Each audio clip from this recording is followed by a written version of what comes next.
Well, one local Iranian in Mobile is sharing his experience being Iranian in America as war continues in his home country.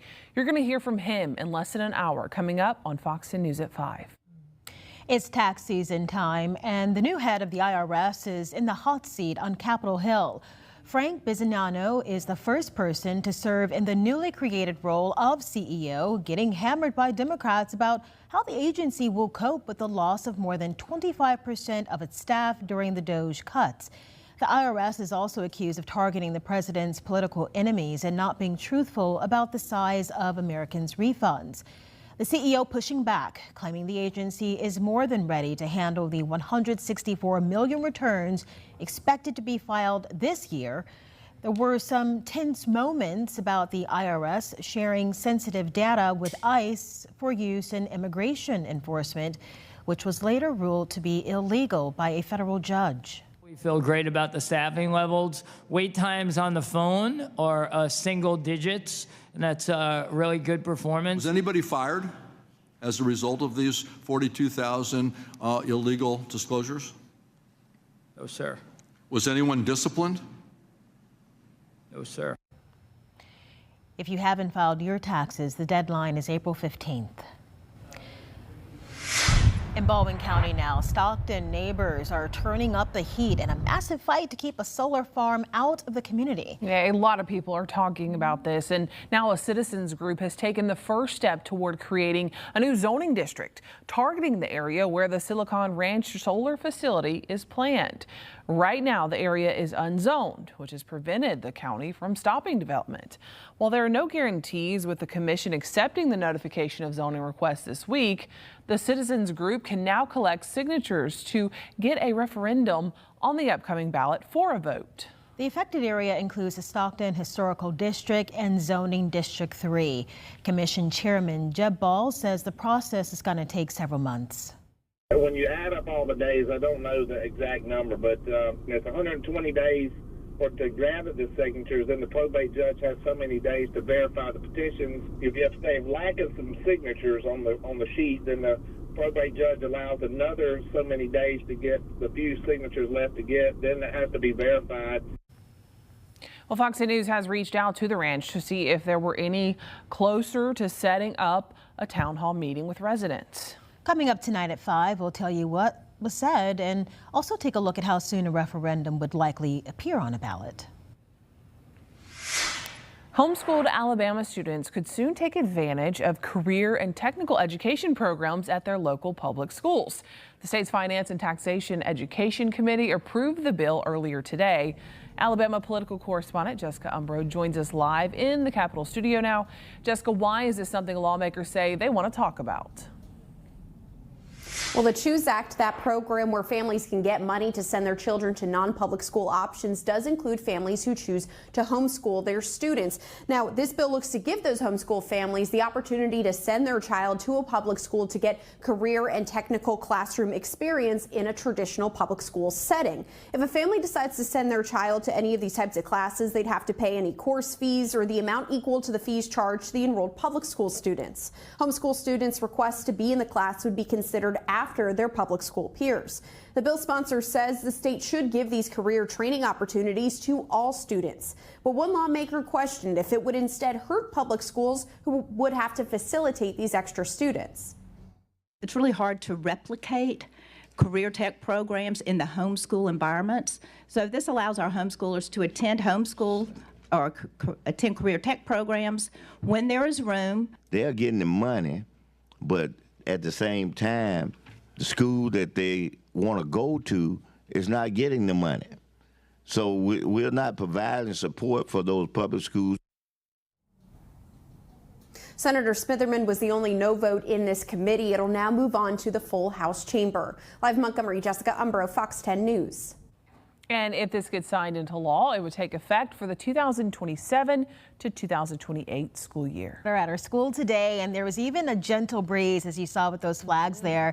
Jason, we could get used to this, right, Shelby? Yes, spring. We're dressed for the occasion. Yeah, anyways. we are, especially you two with the yellow. Yeah, I went with the yellow today too, you know, and it feels like, I mean, today of all days, it feels warmer than it has all week. I guess the sun really having an impact today. Did we hit the 90s, or is my car wrong? Your car was probably wrong. Okay. Yeah, maybe. I was like, no way, that was right. The car thermometers are not always a true representation.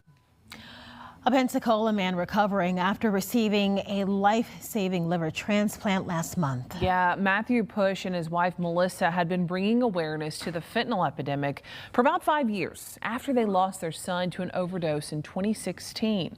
On the same day as one of their awareness walks in 2024, Matthew was sick and had to be rushed to the hospital. That's where he was diagnosed with cirrhosis of the liver.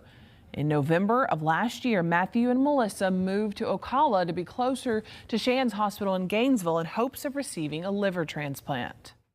It is a big face walk because you have to figure how many people are on that transplant list that never, ever receive that. And just to keep on saying out loud, like, well, he's on the transplant list. He's on the transplant list. And he really was not on the transplant list yet, but I was determined. There you go. Speaking it into existence. It worked. Pensacola and Ocala communities, by the way, made all of this possible. Coming up at 5, we will show you how they pitched in and what you can do to help going forward. A Night of the Seven Kingdoms is giving Game of Thrones fans an opportunity to look at Westeros before the... Hi, Jason. about for sure you're gonna stop. Anyhow, we're talking about a series that we know very well and we like. We do. This was in a group chat. Our producer and the two of us talked about this. A Game of Thrones movie is in the works that goes back even farther. The project from Andor, written by writer Beau Willimon, reportedly tells the story of the founder of the Targaryen dynasty. No word yet on when it might hit the big screen, but I know a lot of people are going to be excited about this. I think Game of Thrones was so popular, so widespread, and all these spin-offs that are coming, people can't get enough. Yeah, and they've been good thus far. You know, I can't speak for the Seven Kingdoms because I've yet to see that, but as soon as I saw that they were making a movie, I was like, Shelby, Victoria, look it. We will be there for that one. But I've heard the Night of the Seven Kingdoms is very good, and it's even scored, I know, however you want to take it, it's even scored better on some of those sites out there than Game of Thrones. Okay, well then I have to watch. It's on my list. All right, well, listen to this. You know what a Swiftie is, but now it's getting some third-party validation. What is a Swiftie?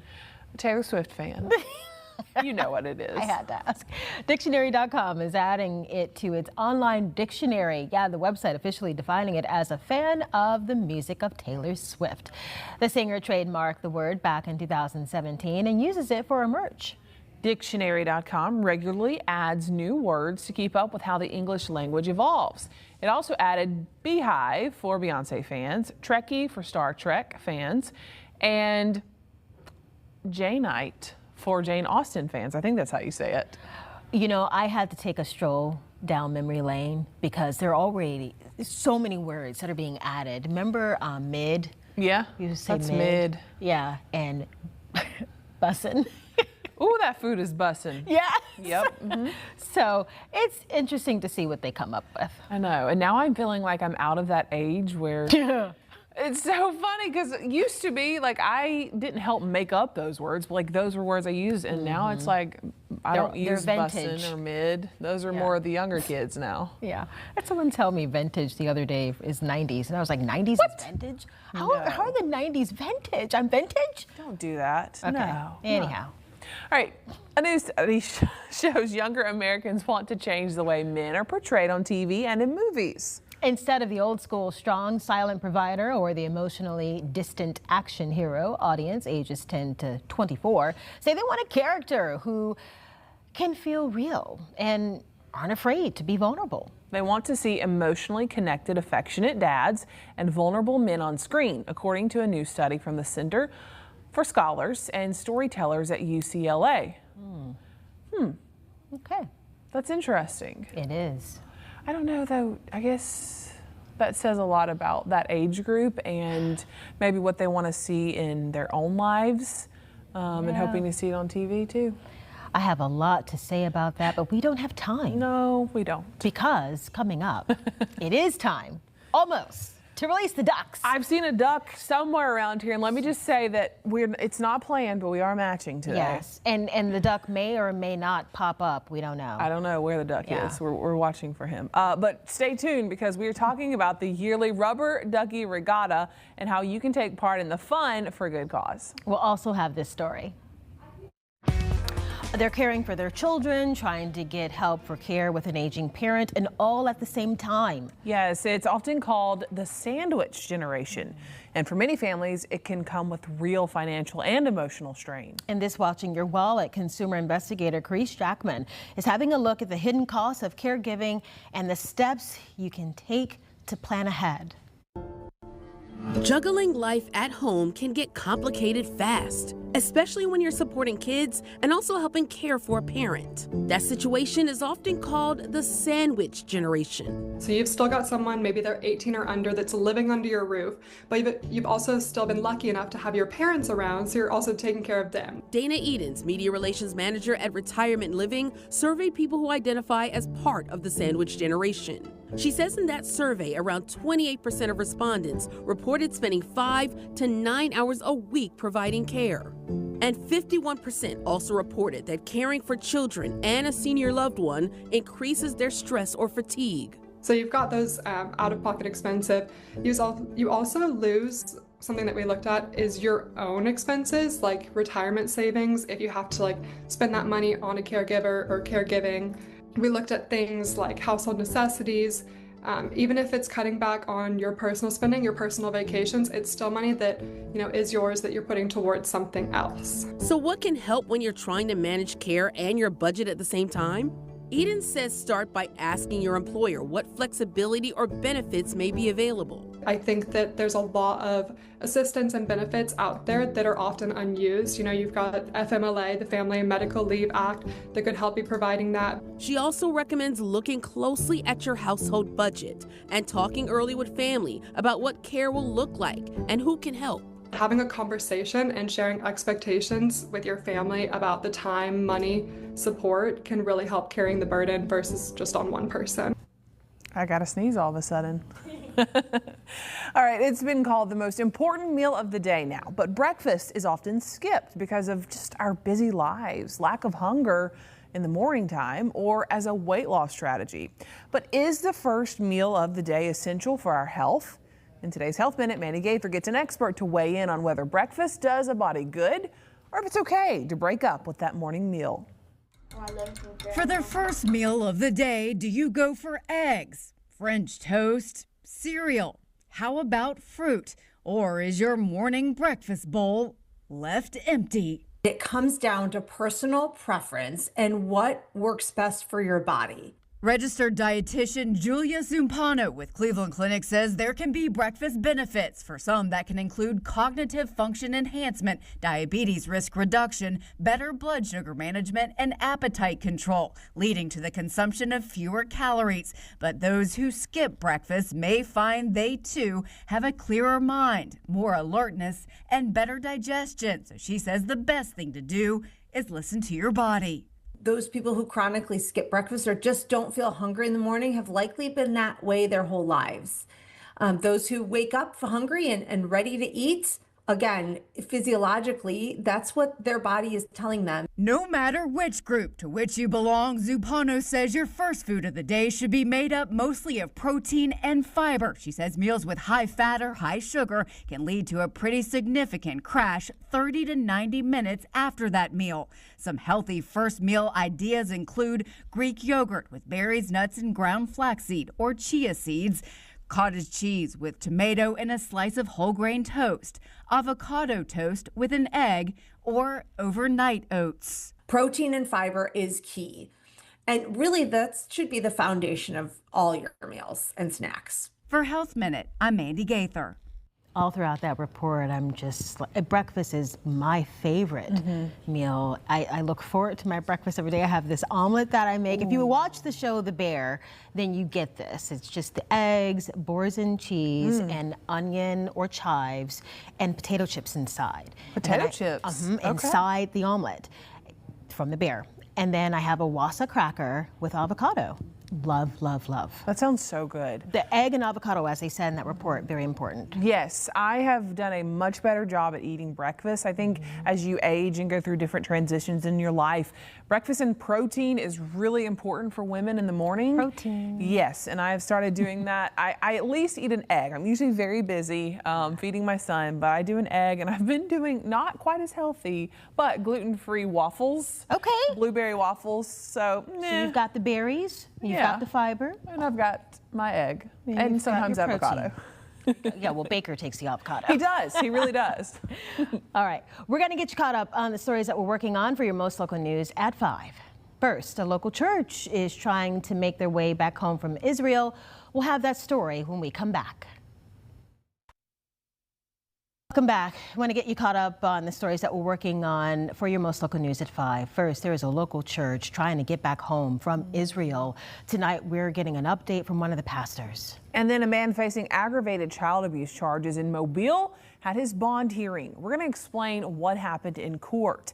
And a multi-million-dollar effort to make your drive through Mobile faster and less aggravating. How's it being done? We're going to have those stories and more in less than 15 minutes from now on Fox 10 News at 5. An arcade-style attraction gaining lots of attention for its ability to grab the curiosities of a very specific customer base. A Missouri claw machine is gaining quite the reputation for snagging more than just prizes. A told-you-so moment for the siblings of its latest treasure seeker. I saw the picture, I'm like, I knew Patrick was gonna get stuck in there. Parents say 3-year-old Patrick slipped away and climbed inside the contraption in search of prizes, and boy does he look proud of his big adventure. Patrick's reaction, like someone took a picture of him and he immediately just said cheese and posed for the camera, like unfazed that he was stuck in a machine. No harm, no foul here. Patrick's dad quickly ended the fun, coaxing him out of the machine. If this feels like deja vu, less than a month ago, 2-year-old Cooper had a ball, crawling his way up inside the exact same machine. His escape didn't come as easily. The police department, fire department, and machine company came out to rescue the toddler, who got out unharmed, but definitely disappointed to leave the toy-filled fun. Firefighters say they're now very ready in case the claw machine strikes again. This box was made so that if we had a situation like that again, then we could have these tools to access and just carry them all in. How about something else bright and shiny, sure to capture the attention of toddlers and adults alike? That's a glass basketball court that changes with the touch of an iPad, showcasing team logos, advertisements, and doodles, if that's your thing. The Big 12 is debuting the high-tech sports surface for its men's and women's conference tournament in Kansas City. Reportedly, this will be the first time it's being used for an official competition here in America. For a take a look at this, I'm Patrick Cornell.